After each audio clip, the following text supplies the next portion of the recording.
علیکم، میں امداد سمرو اڈیالہ جیل سے یہ بڑی خبر، عمران خان صاحب نے ایک اور تحریک چلانے کی ہدایت کر دی اور ساتھ ساتھ پارٹی کی قیادت کو کہا ہے کہ جیلوں میں جاؤ، گرفتاریاں دو، باہر رہنے کا کوئی فائدہ نہیں ہے اور میں بھی زیادہ عرصہ جیل میں رہنا ہی پسند کروں گا۔ عمران خان صاحب کا نیا پیغام، کون لایا عمران خان صاحب کا پیغام اور تحریک کی شکل کیا ہوگی، کس طرح تحریک چلائی جائے گی اور کب چلائی جائے گی، اس پر بات ہوگی۔ لیکن دوسری طرف عمران خان صاحب کو جیلوں میں قید جو قیادت ہے انہوں نے مشورہ دیا ہے پی ٹی آئی کی قیادت کو کہ مذاکرات کریں۔ کس کے ساتھ مذاکرات کریں؟ علیمہ خانم، نورین خان، عظمیٰ خان اور عمران خان صاحب کی زبانی وہ تو یہ کہہ رہی ہیں کہ مذاکرات ان سے ہوں گے جن کے پاس طاقت ہے، لیکن شاہ محمود قریشی اور دیگر قائدین جو جیلوں میں ہیں وہ کیا مشورہ دے رہے ہیں عمران خان صاحب کو؟ عمران خان صاحب تو باقی جو جیلوں سے باہر لیڈرشپ ہے ان کو کہہ رہے ہیں کہ آئیں جیلوں میں اپنا چلے جائیں، لیکن جو جیلوں کے اندر ہے وہ کیا مشورہ دے رہے ہیں، اس پر بات کریں گے۔ اور ایک اور معاملہ ہے مریم نواز صاحبہ کا جو تنازعات کا شکار ہیں آج کل، ان کی تصویروں والے کرنسی نوٹ گردش کر رہے ہیں، تو وہ کیا ماجرا ہے اس پر بات کریں گے۔ ساتھ ساتھ معاملہ جو ہے وہ ہے بلوچستان اور خیبر پختونخوا میں امن و امان کی صورتحال کا، اور بھارت کے ساتھ پہلا پاکستان کا رابطہ باضابطہ کچھ لین دین ہوا ہے، تو وہ کیا ہوا ہے اس پر بات ہوگی۔ اور آغاز سیدھا عمران خان صاحب سے کر لیتے ہیں۔ عمران خان صاحب کی ملاقاتیں اب اس طرح نہیں ہوا کرتی جس طرح پہلے ہوتی تھی، لہٰذا ملاقات کا انتظار رہتا ہے عمران خان صاحب کی پارٹی کے رہنماؤں کو، کارکنوں کو اور ہم جیسے صحافیوں کو بھی، اور ظاہر ہے عمران خان صاحب کے خاندان کو بھی۔ آج کیونکہ منگل تھا اور منگل کو عمران خان صاحب کی ملاقات ہوتی ہے ان کے وکلاء کے ساتھ اور فیملی کے افراد کے ساتھ، تو ملاقات ہوئی، بڑا ہوتا ہے نا کیا کہتے ہیں تاخیری حربے استعمال کرنے کے بعد ملاقات ہوئی، اور اس کے بعد عمران خان صاحب کی بہنوں نے جو گفتگو کی ہے، علیمہ خان، عظمیٰ خان اور نورین خان نے، جس سے لگتا ہے کہ علیمہ خانم صاحبہ کو آج پھر نہیں جانے دیا گیا تھا، اس گفتگو میں عمران خان صاحب کا پیغام بھی تھا اور ان کا ایک دعویٰ بھی تھا۔ انہوں نے کہا کہ جی جو عمران خان صاحب کے صرف ایک وکیل کو ملاقات کی اجازت دی گئی تھی، ظہیر عباس چودھری صاحب کو، باقی سلمان صفدر، نعیم حیدر پنجوتھا اور نیاز اللہ نیازی، دیگر جو عمران خان صاحب کے وکلاء تھے ان کو نہیں جانے دیا گیا، ان کو ملاقات نہیں کرنے دی گئی، اور جو ظہیر عباس کو ملاقات کرنے کی اجازت ملی ہے وہ صرف 1.5 منٹ کے لیے ہوئی ہے، یعنی کہ 1.5 منٹ صرف وہ ملاقات کر سکے۔ اور نورین خان نے تو کہا کہ ہمیں تو 15 منٹ بھی نہیں، میں نے گھڑی دیکھ کر جب ہمیں ملاقات کے لیے کہا جا رہا تھا کہ آپ اٹھیں تو 10 منٹ بمشکل ہمیں ملاقات کروائی گئی، یعنی 10 منٹ کے بعد شور شرابہ شروع ہو گیا کہ جو اٹھیں، تو 15 منٹ کی ملاقات اور 5 منٹ کا رولا گولا، وہ یہ کہہ رہی تھی۔ اچھا، ملاقات میں جو گفتگو اور جو وہ نوٹس عمران خان صاحب نے ان کو 4 نکاتی پیغام دیا، وہ پرانا پیغام تھا، لیکن اس میں جو نئی چیز تھی وہ بڑی دلچسپ ہے، وہ میں نے آپ کے سامنے رکھنی ہے۔ 26ویں آئینی ترمیم پر عمران خان نے کہا کہ جی یہی نتائج نکلنے تھے 26ویں آئینی ترمیم کے۔ پہلے تو انہوں نے کہا کہ جی میں قید تنہائی میں ہوں اور مجھے ملاقات نہیں کرنے دی جا رہی، پھر انہوں نے بھی کہا کہ عمران خان صاحب کو مائنس کرنے کی کوشش کی جا رہی ہے۔ تو بہرحال انہوں نے 4 پوائنٹس، ایک پوائنٹ جو تھا وہ تھا 47 فارم 47 کی حکومت ہے، اس کی کوئی اہمیت نہیں ہے، مارشل لا لگا ہوا ہے ملک میں۔ دوسرا، عدلیہ کو حکومت کا ایک ڈپارٹمنٹ بنا دیا گیا ہے، ججز کے ساتھ یہ جو کچھ کر رہے ہیں اس سے تو رول آف لا ختم ہو جائے گا۔ اخلاقیات ختم، اب اخلاقیات پر عمران خان صاحب کا لیکچر پھر قوم کو سننا پڑ رہا ہے۔ جب رول آف لا ختم ہوتا ہے تو اخلاقیات ختم ہوتی ہے، اور جب فارم 47 کی اسمبلی ہو جو نمائندگی نہیں کر رہی، چوری کے ووٹوں پر آئی ہے، بیٹھی ہے، تو وہاں پر یہی ہوگا جو کچھ ہو رہا ہے، یعنی پوائنٹ کوئی خاص اس میں۔ 27ویں آئینی ترمیم، یہ بڑا زبردست ہے، پتہ نہیں کون لا رہا ہے، کدھر سے آ رہی 27ویں آئینی ترمیم۔ یہ تحریک انصاف والے 27ویں آئینی ترمیم پر بہت زیادہ شور و غوغا مچا رہے ہیں۔ اس پر کہتی ہیں کہ جی علیمہ خانم صاحبہ نے بریف کیا اپنی بہنوں سے پوچھ کر کے کیا کیا عمران خان صاحب نے پیغام بھیجا ہے۔ انہوں نے کہا کہ تکلیف ہی کیوں کر رہے ہیں پھر ترمیم کرنے کی، بادشاہت کا براہ راست نظام ڈکلیئر کر دیں، اور پھر باقی انہوں نے کہا کہ جس حالت میں ملک ہے اس حالت میں بہتر ہے، غلامی میں ہم، اور اسے بہتر ہے کہ میں جیل میں ہی مزید وقت گزار لوں، میں باہر نہ ہوں، کیونکہ غلامی میں ہوں تو جیل کے اندر یا باہر بات ایک ہونی ہے۔ اور پھر باقی قیادت کو بھی انہوں نے پیغام بھیجا ہے، جو پیغام علیمہ خانم صاحبہ نے کہا ہے وہ پیغام اس طرح نہیں ہے۔ انہوں نے کہا کہ جی باقی لیڈرشپ جو ہے وہ بھی پھر آ جائیں جیلوں میں، کیونکہ غلامی میں زندگی گزار رہے ہیں، یعنی وہ یہ پیغام دینا چاہ رہے ہیں کہ شرم کریں، کوئی حیا کریں، تحریک چلائیں، نکلیں باہر، یا جیلوں میں آ جائیں۔ یہ عمران خان صاحب کا اصل پیغام تھا، جو ظاہر ہے علیمہ خانم صاحبہ اگر اس انداز میں بیان کرتی تو معاملہ متنازع ہو جاتا، لیکن انہوں نے بہرحال بٹوین دا لائنز وہ یہی کہہ رہی تھیں کہ خان صاحب نے کہا میں تو غلامی سے بہتر جیل کو سمجھتا ہوں، تو جو باہر لیڈرشپ ہے وہ بھی جیلوں میں آ جائے، تحریک اگر نہیں چلا رہے تو۔ ساتھ پھر انہوں نے یہ بھی کہا کہ جی انہوں نے عمران خان نے ہدایت دی ہے کہ 10 محرم کے بعد تحریک شروع کی جائے اس غلامی کے نظام کے خلاف، اور کیا تحریک ہوگی انہوں نے کہا کہ وہ پارٹی کی جو قیادت ہے وہ فیصلہ کرے گی، باہر بیٹھی ہوئی قیادت۔ ساتھ ساتھ انہوں نے بچر جو ہے اپنا پنجاب اسمبلی کے اپوزیشن لیڈر ان کو سراہا، انہوں نے کہا کہ 26 ارکان جو جن کو معطل کیا گیا پنجاب اسمبلی سے، انہوں نے بہت اچھا کیا باہر اسمبلی لگا کے، اور بہتر ہے ساری جو پی ٹی آئی کے ارکان ہیں وہ باہر اسمبلی لگائیں۔ تو یہ جناب انہوں نے گفتگو کی ہے، اور یہ نورین نیازی نے بتایا محترمہ نے کہ عمران خان صاحب نسبتاً پہلے سے بہت کمزور ہو گئے ہیں۔ تو بہرحال انہوں نے کہا کہ جی میں نے پوچھا ان سے کہ آپ اتنے کمزور کیوں، تو انہوں نے کہا کہ جی 22 گھنٹے تو اندر رہتا ہوں، بند رہتا ہوں، 2 گھنٹے باہر نکالتے ہیں، تو بس اسی لیے۔ انہوں نے کہا انہوں نے شکایت کوئی نہیں کی، ہمارے پوچھنے پر انہوں نے یہ بات بتائی ہے۔ تو اب جو تحریک ہے عمران خان صاحب نے اسرائیل کے ایران پر حملے اور ایران اسرائیل جنگ جو مشرق وسطیٰ کی تھی، اس جنگ کے تناظر میں عمران خان صاحب کو لگتا تھا جیل میں بیٹھے ہوئے کہ پاکستان کی قوم میں یکجہتی نہیں ہے، لہٰذا اگر میں تحریک چلاؤں گا تو قوم تقسیم ہو جائے گی، تو پھر انہوں نے اس تحریک 2 ہفتوں کے لیے مؤخر کر دی تھی۔ اب انہوں نے تحریک چلانے کا اعلان کر دیا دوبارہ، اور وہ ظاہر 1 ہفتہ آگے مزید جائے گا، اور 10 محرم کے بعد وہ کہہ رہے ہیں کہ پارٹی فیصلہ کرے، تحریک انہوں نے اعلان کر دیا، پارٹی تحریک کی حکمت عملی بنائے، تحریک کو آگے بڑھائے چلائے۔ سوال یہ ہے کہ کیا تحریک چل پائے گی؟ جواب ہے نہیں۔ یہ نہیں میں اتنا یقین سے اس لیے کہہ رہا ہوں کیونکہ میرے سامنے مارچ 2022 سے شروع ہونے والی وہ تحریک ہے جو عمران خان صاحب نے بطور وزیر اعظم شروع کی تھی۔ اس کے بعد عمران خان صاحب نے جنرل فیض حمید اور فوج کے اندر جتنے بھی ان کے سہولت کار تھے، عدلیہ کے اندر جتنے سہولت کار تھے،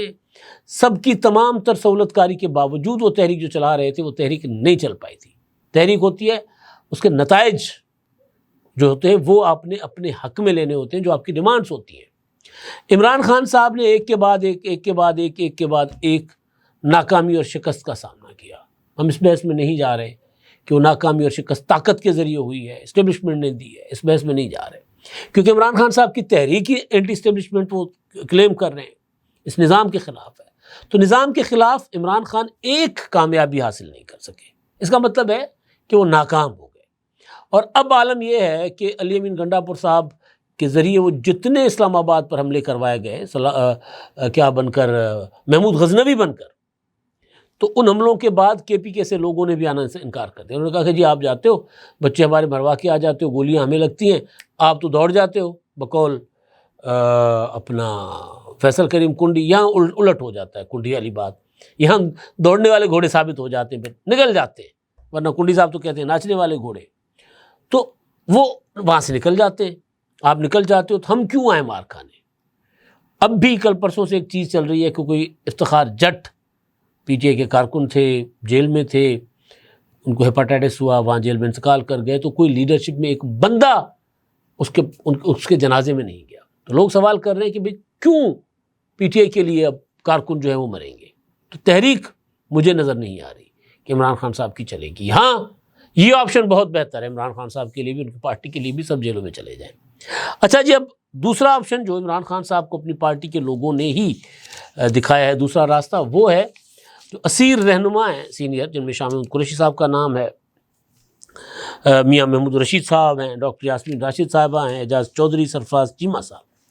ایکسپریس نیوز رپورٹ کر رہا ہے کہ انہوں نے خط لکھا ہے عمران پارٹی قیادت کو، پی ٹی آئی کی قیادت کو، ظاہر باہر بیٹھی ہوئی قیادت مذاکرات کر سکتی ہے، اور ان کو کہا گیا ہے کہ جی آپ حکومت سے مذاکرات کریں، حکومت سے مشروط مذاکرات جو ہے وہ عمران خان سے جو ہے نا اس کی ملاقات سے مشروط کر لیں، کہ مذاکرات کے لیے تیار ہیں، عمران خان سے ملاقات کروا لیں۔ یعنی انہوں نے کہا کہ جی آپ اس پر کام شروع کر دیں، کام چالو کر دیں کہ ہم مذاکرات کے لیے تیار ہیں، ہمیں عمران خان سے ملاقات کروائیں، ہم ہدایت لیں، پھر ہم آپ سے مذاکرات کرتے ہیں۔ یہ انہوں نے کہا کہ جی آپ مذاکرات شروع کر لیں۔ بحث گوہر صاحب کو وزیر اعظم شہباز شریف صاحب نے چند دن پہلے جب یہ بجٹ منظور ہوا تھا تو انہوں نے ان کی سیٹ پر جا کر ہاتھ بھی ملایا تھا اور ان کو کہا تھا کہ اہم مذاکرات کریں، مذاکرات کے علاوہ کوئی حل نہیں ہے، بلکہ پھر اسی شام کو پھر مخصوص نشستوں والا فیصلہ بھی آ گیا تھا۔ تو وہ بھی ظاہر ہے بڑی سبکی تھی تحریک انصاف کے لیے۔ آج ایک اور سبکی ہوئی ہے عمران خان صاحب کو، اور اس پر بھی میں آتا ہوں۔ تو بہرحال خط میں انہوں نے یہ کہا ہے کہ ملک تاریخ کے بدترین بحران کا شکار ہے، اسے نکلنے کا واحد راستہ مذاکرات ہیں۔ یہاں ملک سے مطلب ہے کہ پی ٹی آئی کی لیڈرشپ، کیونکہ ملک تو بحران سے نکل رہا ہے۔ مذاکرات ہر سطح پر ہونے ضروری ہیں، سیاسی سطح پر بھی مذاکرات ضروری ہیں اور مقتدرہ کی سطح پر بھی مذاکرات ضروری ہیں۔ مذاکرات کا آغاز سیاسی سطح پر کیا جائے، یعنی یہ مقتدرہ میں لکھ دیا جو عمران خان کا رانجھا راضی کرنے کے لیے، لیکن اصل بات یہ ہے کہ سیاسی حکومت سے مذاکرات کریں، کیونکہ راستہ مذاکرات کا مقتدرہ سے نہیں ملے گا، سیاستدانوں سے ملے گا، جو مستقل راستہ ہو۔ اور اس میں انہوں نے کہا کہ جو اسیر رہنما ہیں ان کو بھی مذاکرات کا حصہ بنایا جائے، یعنی پھر ہمیں مذاکرات کا شاہمود قریشی اگر مذاکرات کی کمیٹی میں ہوتے ہیں تو پھر ان کو ظاہر رہائی مل جائے گی۔ تو اس طرح وہ جو اپنا ڈیمانڈ ہے انہوں نے عمران خان صاحب کے پی ٹی آئی کی قیادت کے سامنے باہر رکھی ہے کہ آپ جا کر عمران خان صاحب کو بتا دیں کہ ہمیں اس طرح مذاکرات کرنے چاہیے، ان سے اجازت لیں اور پھر مذاکرات شروع کر لیں، اور عمران خان تک رسائی جو ہے وہ ممکن بنائی جائے تاکہ لیڈرشپ وسیع مشاورت کر سکے، اور ملاقات کے اس عمل کو جاری رکھنا ہوگا۔ یعنی حکومت کو کہ ہم مذاکرات کے لیے تیار ہیں، مذاکرات کریں گے، عمران خان صاحب سے ہماری ملاقات کروائیں۔ یعنی بس ہو گئی نا، جو میں اکثر کیا کرتا ہوں۔ اچھا جی، اب مریم نواز صاحبہ کے اوپر ایک تنازع، لاہور میں ایک ہسپتال، ٹراما سینٹر جناح ہسپتال سے متصل جو خالی ایک گراؤنڈ تھا، رہائشی پلاٹ پڑا ہوا تھا، زمین تھی، وہاں پر عثمان بزدار صاحب نے ٹراما سینٹر کی تعمیر کا آغاز کیا۔ محسن نقوی صاحب نگران وزیر اعلیٰ بنے، انہوں نے وہاں پر دل کا اسپتال بنانے کا فیصلہ کیا اور اس پر کام تیز کر دیا۔ مریم نواز صاحبہ نے چند دن پہلے بجٹ کی منظوری کے بعد جو تقریر کی، اس میں انہوں نے خود اعلان کیا کہ جی ہم نے Maryam Nawaz cardio vascular diseases کا ہسپتال جو ہے وہ اس پر ہم نے کام تیز کر دیا ہوا، شروع کر دیا ہوا۔ اس پر تنازع کھڑا ہو گیا کہ وہ بیسیکلی جناح کارڈک سینٹر تھا جو محسن نقوی نے جس کا نام رکھا تھا اور جس کی تعمیر شروع کی تھی۔ تو مریم نواز نے اول تو خود نہیں، مریم نواز صاحبہ نے اس کا کام شروع کیا، پہلے سے چل رہا تھا، اس کو کنٹینیو کر رہی ہیں، جو کہ اچھی چیز، لیکن اعلان کر کے اس کا نام اپنے نام کر دیا۔ ہمارے دوست ہیں پنجاب حکومت کے جو وزیر صحت ہیں خواجہ عمران نذیر صاحب، انہوں نے کہا کہ جی یہ فیصلہ جو ہے وہ جناح اسپتال کے بورڈ کی قرارداد کے ذریعے ہوا تھا، انہوں نے فیصلہ کیا، لیکن مریم نواز صاحب نے خود اپنے منہ سے اعلان کیا کہ جی ہم نے یہ اسپتال Maryam Nawaz cardio vascular diseases وہ بنا رہے۔ اب اس کے بعد تنقید ہو رہی ہے، لوگ تنقید کر رہے ہیں، اور ڈیفینس میں نے پہلے بھی کہا تھا کہ نہیں ہے، میں دیکھ رہا ہوں ٹویٹر پر کہ مسلم لیگ نون مریم نواز صاحبہ کی حکومت کے اس فیصلے کو نہیں اس کا دفاع کر پا رہی، یا کرنا ہی نہیں چاہ رہی، کر ہی نہیں رہا کوئی۔ لیکن اس کے اگینسٹ ایک چیز جو ہمارے ہاں ہوتی ہے آج کل، بہت مطلب فوٹو شاپ سے آگے چلی گئی بات، اے آئی، تو پاکستانی کرنسی کا نوٹ 5000 کا اور 1000 کا، اس میں مریم نواز صاحبہ کی تصویر کسی نوٹ میں، اور کسی میں آدھا چہرہ مریم نواز صاحبہ کا، آدھا چہرہ قائد اعظم محمد علی جناح کا۔ تو یہ کرنسی نوٹ جو ہے نا وہ وائرل ہیں، گردش کر رہے ہیں، مارکیٹ میں نہیں لیکن سوشل میڈیا پر ان کا بہت چرچہ ہے۔ اچھا جی، آج